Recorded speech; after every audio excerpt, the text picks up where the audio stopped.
চাচা, বাড়িঘর এত সাজানো কেন? আর হেনা কোথায়? চাচা, হেনা কোথায়? এই সংলাপ এখন ভাইরাল। প্রেমের সমাধি সিনেমার এই সংলাপ বলা নায়ক বাপ্পারাজ সম্প্রতি বছরগুলোতে একের পর এক ভাইরাল হয়েছেন। এর কারণ ছিল বিরহ প্রধান গল্পের নায়ক। একবার ভাইরাল হয়েছেন সর্বাধিক ব্যর্থ প্রেমের সিনেমার নায়ক হিসেবে। সেই ভাবমূর্তি থেকে এবার বেরিয়ে এসেছেন তিনি।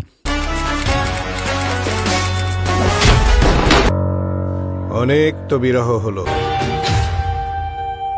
এবার একটু অ্যাকশন হয়ে যায়। ফিরেছেন অস্ত্র হাতে, সেটাই এখন বড় চমক। একসময়ের এই জনপ্রিয় নায়ক দীর্ঘদিন ধরেই কোনো সিনেমায় অভিনয় করেননি।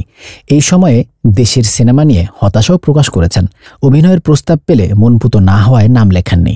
এবার ওয়েব সিরিজে নতুন রূপে ফিরেছেন সেই বাপ্পা। এই নায়ক সিরিজটির এক ঝলক নিজেই ফেসবুকে প্রকাশ করে ভক্তদেরকে জানিয়ে দিয়েছেন।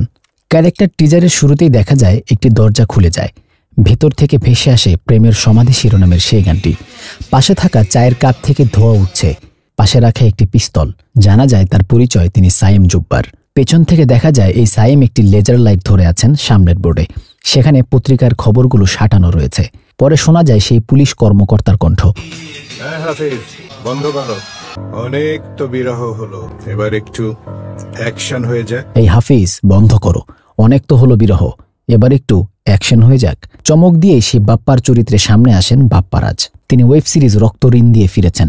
ক্যারেক্টার টিজারের সংলাপ দেখে বোঝা যায় ক্রাইম থ্রিলার কোনো গল্প, যেখানে একের পর এক ঘটনাক্রমে খুন হয় চিকিৎসকেরা। কেন এই রহস্যজনক খুন, সেটাই পুলিশ হয়ে বের করবেন বাপ্পারাজ।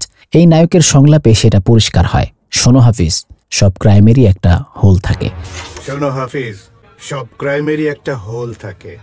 আমাদের কাজ হচ্ছে ফুটোটা খুঁজে বের করা। আমাদের কাজ সেই অপরাধের ফুটোটা বের করা। সবাই পায় না, সবাইকে দিয়ে সব কাজ হয় না হাফিজ। ওয়েব সিরিজের কাজ এখনও চলছে বলে জানালেন বাপ্পারাজ। বেশ কিছু অংশের শুটিংয়ে অংশ নিয়েছেন। তিনি বলেন, এখনও কাজ শেষ হয়নি, কাজ চলছে, আরও কিছু কাজ গুছিয়ে নেই, তখন বিস্তারিত জানাবো কাজটি নিয়ে। এই ওয়েব সিরিজটি পরিচালনা করেছেন তরুণ নির্মাতা মুস্তফা খান সিহান। তিনি জানান, দীর্ঘদিন ধরেই তার পরিকল্পনা ছিল ওয়েব সিরিজ নির্মাণের। গল্প ভেবেছিলেন, কিন্তু প্রধান চরিত্রের অভিনেতা হিসেবে চমক দিতে চাইছেন। মুস্তফা বলেন, বিভিন্ন সময় দেখেছি বাপ্পারাজ ভাইয়ের সংলাপ, গল্প নিয়ে প্রচুর মিম তৈরি হয়েছে, কখনো কখনো ট্রলও হয়েছে।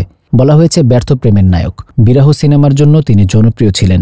তার সেই ভাবমূর্তি থেকে তাকে সরিয়ে এনে একদমই থ্রিলার রহস্য গল্পে নিয়ে এসেছি। অ্যাকশন ঘরানার সিনেমা দিয়ে ৮ বছর পর তার কামব্যাক হচ্ছে। দর্শকদের আমরা রিপ্লাই দিতে চাই বাপ্পারাজের নতুন চরিত্র দিয়ে। পরিচালক জানান, সম্প্রতি বাপ্পারাজের হেনা চরিত্র নিয়ে অনেক কথা হচ্ছে, যে কারণে তাদের কাছে মনে হয়েছে সিরিজের প্রচারণার এখনই মুখ্য সময়। বাপ্পারাজকে ভক্তরা কিভাবে নেন, সেটাই এখন দেখার অপেক্ষায় রয়েছেন। বাপ্পারাজ ভাই গল্পটি পছন্দ করেছেন, তার তো অনেক ভাবমূর্তি রয়েছেই, সেটা মাথায় রেখে আমরা গল্প সাজিয়েছি। এটা সময়ের গল্প, দর্শকেরা নতুন বাপ্পারাজকে পাবেন। ঢাকায় সম্প্রতি শুটিং শুরু হয়েছে, তবে কোথায় প্রচারিত হবে ওয়েব সিরিজটি সেটা এখনও চূড়ান্ত নয়।